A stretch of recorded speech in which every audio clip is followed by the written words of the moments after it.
अब मेडिकल और आईआईटी की तैयारी कर रहे बच्चों के लिए सुनहरा अवसर। गुरुचरणम में बच्चों को मिलेगा सर्वश्रेष्ठ एजुकेशनल एनवायरनमेंट, साथ ही यहाँ की उत्तम व्यवस्थाओं में digital classes, study from home, online test के साथ साथ ई बुक की फैसिलिटी। इन सभी यूनिकनेस के साथ मल्टीपल इंटेलिजेंस की व्यवस्था है। इंजीनियर डॉक्टर कुमार गौरव के नेतृत्व में गया का पहला व इकलौता NEET IIT mains advance NTSE साथ ओलंपियाड का प्लेटफॉर्म। पता है एपी कॉलोनी आसा सिंह मोड़, opposite to Ashirwad nursing home गया।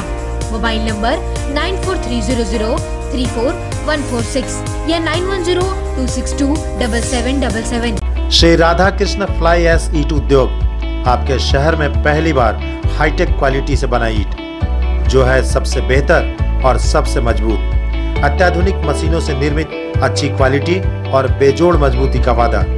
श्री राधा कृष्ण फ्लाई एस ईट से दीजिए अपने आशियाने को एक फौलाद मजबूती। हमारा पता है गोपालपुर NH2 के निकट, शेरघाटी, गया। गया शहर का एक इलाका ऐसा भी है जहां लॉकडाउन के पीरियड से ही लोग तंग व तबाह हैं। जब से लॉकडाउन शुरू हुई तब से इस इलाके के रहने वाले लोग काफ़ी परेशान हैं। घटना गया शहर के न्यू एरिया पीपरबाती की है, जहां पिछले लॉकडाउन से ही लगातार इस इलाके में चोर सक्रिय हैं। चोरी का भी तरीका नायाब है। इस इलाके के रहने वाले लोगों की लगभग दर्जनों मोटरसाइकिल से इस चोर ने सैकड़ों लीटर अब तक पेट्रोल चुरा लिए हैं। बाइक वहीं छोड़ देता है और पेट्रोल लेकर चलता बनता है। इस इलाके के परेशान लोगों ने कई बार स्थानीय थाने में शिकायत भी दर्ज कराई, लेकिन पुलिस की उदासीनता ने इन लोगों को और ज़्यादा परेशान किया।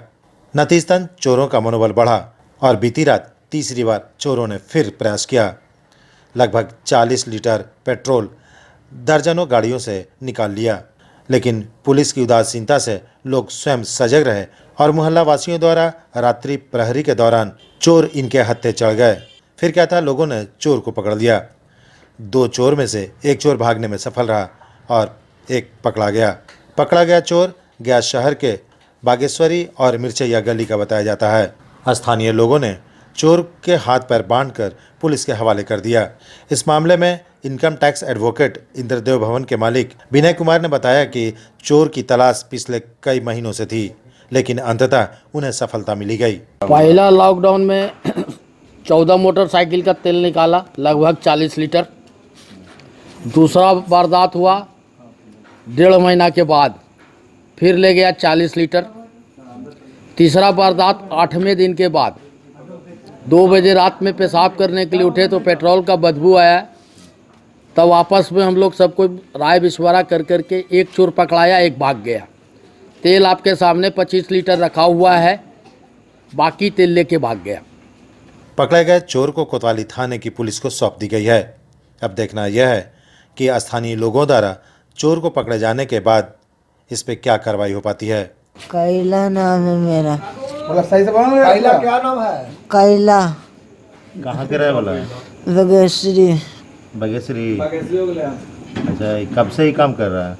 हम पहली बार आए थे। तो तुम्हारा साथी कितना बार आया है पहले इससे? हमको इसको नहीं पता है। साथी का नाम कौन सी था जो तुम्हारे साथ था? गुड्डू। और कुछ नहीं। वो बगेश्वरी रहता है। और दोनों बगेश्वरी के रहे वाला है? हम बगेश्वरी नहीं है।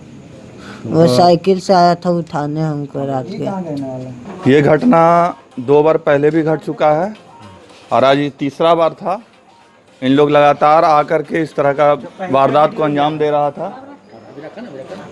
आज जब हम अपने रूम में सोए हुए थे तो मेरी बहन ने आकर के हमको सूचित किया कि पेट्रोल का स्मेल आ रहा है। तब मैं अपने दरवाजे के पास आकर के देखने लगा कि कोई है या नहीं। तो मैं सामने वाले घर में देखा कि एक ये लड़का और एक इसका साथी दोनों बाउंड्री तड़प करके अंदर जा रहे थे। मैं अपना कैंपस का बाउंड्री तड़प के बाहर जा कर के उन दोनों में से एक को पकड़ लिया, जो एक अभी मेरे सामने उपस्थित है, और उसके साथ तेल का डब्बा भी पकड़ा गया है जो इसके वारदात को पुष्टि करता है। अब तक बिहार ब्यूरो रिपोर्ट, गया। बिहार का गया लगातार अपराधियों के निशाने पर है। पिछले 1 सप्ताह से लगातार अपराधियों द्वारा आधा दर्जन से अधिक विभत्स घटनाओं को अंजाम दिया जा चुका है। 24 घंटे के अंदर 2 लोगों की निर्मम हत्या गोली मारकर कर दी गई है, जबकि एक युवक को अपराधियों द्वारा शरेशाम गोलियों की बौछार से छलनी कर दिया गया। क्या कैसे घटना हुई? घटना मालूम चला जब फ़ोन से बात हुई, एक डॉक्टर साहब हैं, उनसे थाना वाले फ़ोन किए, जानते थे, और उस ड्राइवर बचा हुआ था तो वही सब स्टेटमेंट दिया। उसके बाद इन्होंने रानीगंज माल लेके गए हुए थे, लोग खरीद बिक्री का काम करते हैं पीतल का बर्तन का, तो इधर से रानीगंज और इमामगंज होते हुए वो लोग आ रहे थे। रास्ते में कोई अपराधी लोग जो है पीछा लगे और गाड़ी रुकवा कर दोनों भाई को गोली मार के हत्या कर दी। दोनों का नाम क्या है? एक का नाम है पंकज और एक का नाम है चंदन। दोनों आपस में सहोदर भाई हैं? जी हाँ, अपना सहोदर भाई हैं। दोनों की होलसेल की दुकानें कहाँ हैं? एक भाई रहते थे गया में रामबाग जी, गया रामबाग, और एक परेड़। गया पुलिस अपराधियों द्वारा दिए जा रहे आपराधिक घटनाओं के अंजाम से इन दिनों काफ़ी परेशान है। आज की ताज़ा घटना गया जिले के आमस थाना क्षेत्र की है, जहां 2 सगे भाइयों की हत्या गोली मारकर अपराधियों द्वारा कर दी गई। ये दोनों भाई आमस थाना क्षेत्र के हरदासपुर गांव में बर्तन की दुकान चलाते हैं। इन दोनों व्यवसायियों की हत्या अपराधियों द्वारा गोली मारकर मौका वारदात पर ही कर दी गई। हालांकि चंदन और पंकज नामक दोनों सगे भाई व्यवसायिक कार्य से संबंधित कलेक्शन लगभग 5 लाख रुपया लेकर लौट रहे थे। घटना की जानकारी मिलते ही गया के एसएसपी राजीव मिश्रा मौका वारदात पर पहुंच चुके हैं। पूरी घटना की तफ्तीश बारीकी से स्वयं कर रहे हैं। वहाँ से सामान लेकर आए थे और फिर उन्होंने गया में जो है 2-3 जगह सामान दिया, उसके बाद इमामगंज में आके 2 जगह सामान दिया, और यहाँ से लौटने के क्रम में दोनों सगे भाई थे, उनकी गोली मारकर हत्या कर दी गई। जो प्रथम सूचना हम लोगों को मिली थी उसमें यह था कि लूट के क्रम में घटना हुई है, लेकिन अभी जो पैसा उनको मिला था यहाँ से दोनों व्यवसायियों से, वो पूरा पैसा जो है पुलिस द्वारा बरामद कर लिया गया है। बिहार के गया में अपराधियों का तांडव बदस्तूर जारी है। ताज़ा घटना बीती रात की है। गया के सिविल लाइंस थाना क्षेत्र के पिता महेश्वर स्थित शनि मंदिर के पास एक मोटरसाइकिल पर सवार 3 अपराधियों ने एक व्यक्ति को शरेशाम गोली मार दी। घायल व्यक्ति को गया के अनुग्रह नारायण मगध मेडिकल कॉलेज एवं अस्पताल में भर्ती कराया गया है। इस घटना की गया पुलिस सीसीटीवी फुटेज के आधार पर अपराधियों की तलाश शुरू कर दी है। गोलीबारी की इस घटना से इलाके में दहशत का माहौल है। गया शहर के सिविल लाइंस थाना क्षेत्र के पिता महेश्वर मोहल्ले में शनिवार को करीब शाम के 6 बजे अपराधियों द्वारा ताबड़तोड़ गोलियां चलाई गई। गोलीबारी में पिता महेश्वर निवासी शत्रुघ्न भारती गंभीर रूप से घायल हो गए। बताया जाता है कि बाइक सवार हथियारबंद अपराधियों ने ताबड़तोड़ एक के बाद एक फायरिंग शुरू कर दी। फायरिंग की आवाज़ सुनकर आसपास के क्षेत्रों में हड़कंप मच गया। दुकानें बंद हो गई। फायरिंग के बाद लोग दहशत के साए में जी रहे हैं। स्थानीय लोगों के सहयोग से घायल व्यक्ति को जयप्रकाश नारायण अस्पताल में भर्ती कराया गया, जहां चिकित्सकों ने बेहतर इलाज के लिए मगध मेडिकल कॉलेज एवं अस्पताल भेज दिया। जिस व्यक्ति को गोली मारी गई, उस व्यक्ति का भाई बताता है कि पिछले दिनों जमीन विवाद को लेकर आपसी मतभेद चल रहा था, लेकिन उसे क्या पता था कि लोग खून के प्यासे हैं। घटना एक घटा कि जमीनी कुछ विवाद चल रहा था हम लोग से। अरविंद चौधरी नाम हुआ, अतुल सिन्हा भगवान चौड़ा और बुलबुल साहब नई गोदाम से। अच्छा, यही लोग से कुछ हम लोग का मैटर चल रहा था, जमीनी मैटर, और कोई मतलब नहीं, ठीक है। इसी बीच में ये लोग भाई को गोली चलाई यहीं पे शनि मंदिर के पास। अच्छा, शाम में आता जाता है इधर, घर से शाम में इधर पे आता था अपना कोडीबारी से। कहाँ पर गोली लगा था? एक तो पेट में लगा, एक तो पेट से पार हो गया। कितने बजे की घटना है? ये 1 घंटा की घटना है। कुछ जानकारी मिला कौन लोग थे, कितने की संख्या में थे? कुछ तो 3 की संख्या में थे। तो उनको क्या पटना रेफर कर दिया गया? हाँ, पटना रेफर कर दिया। इधर घटनास्थल पर पहुंचे सिटी एसपी राकेश कुमार ने बताया कि घटना की जानकारी मिलते ही सीसीटीवी फुटेज के आधार पर लोगों की सरगर्मी से तलाश शुरू कर दी गई है। उन्होंने कहा कि नगर उपाधीक्षक राजकुमार शाह को अज्ञात लोगों के बारे में 3 राउंड गोलियां चलाए जाने के बारे में जानकारी मिली थी। घायल शत्रुघ्न भारती का पुलिस ने बयान दर्ज कर लिया है। अपने बयान में उन्होंने बताया है कि गोली मारने में अरविंद चौधरी एवं नवागढ़ी के अतुल सिन्हा शामिल थे।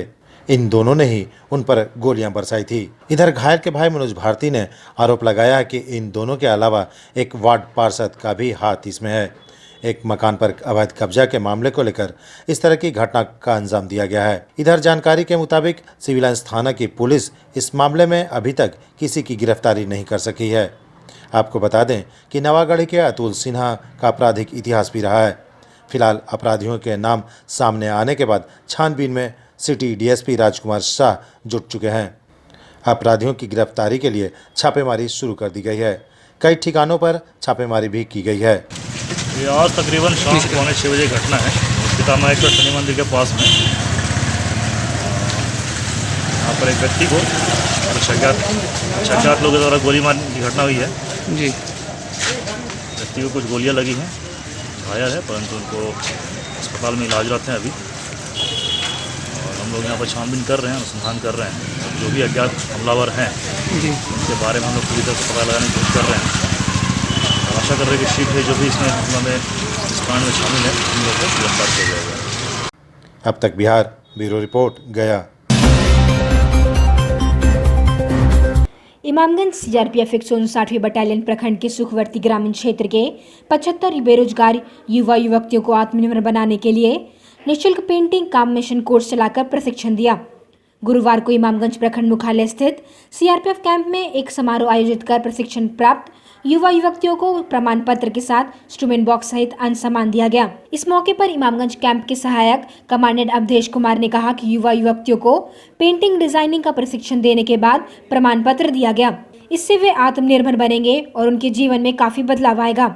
उन्होंने कहा कि हर इंसान को पढ़ाई और टेक्नोलॉजी के साथ साथ हाथ में हुनर की ज्ञान होना अत्यंत आवश्यक है। आज के दौर में जिसके पास पेंटिंग डिजाइन का हुनर है तो वह अपने कला प्रदर्शनियों के सहारे नाम और पैसा दोनों कमाकर शौक की बुलंदियों को छू सकता है। पेंटिंग भी ऐसा शौक है जिससे अगर व्यक्तित्व तरीके से लिया जाए तो एक प्रोफेशनल बन सकता है। साथ ही उन्होंने यह भी बताया कि पेंटिंग और डिजाइन का हुनर रहेगा तो अपने घर पर ही संस्था खोलकर परिवार का भरण पोषण कर सकते हैं। उन्होंने कहा कि ऐसे कार्यक्रमों से बच्चों का मनोविज्ञान चेतना का विकास होता है। उन्होंने कहा कि नक्सल प्रभावित इलाकों में सीआरपीएफ न केवल सुरक्षा की भावना पैदा करती है बल्कि शिक्षित युवा युवतियों को प्रशिक्षित कर जागरूक कर रही है ताकि आज के युवा समाज से भटककर नक्सलियों के बहकावे में न आ जाए और मुख्यधारा से जुड़े रहे। और अपने शहर की खबरों के साथ जुड़े रहने के लिए हमारे चैनल अब तक बिहार को सब्सक्राइब कर बेल आइकन जरूर दबाएं। अब तक बिहार, खबर वही जो अब तक दिखाए।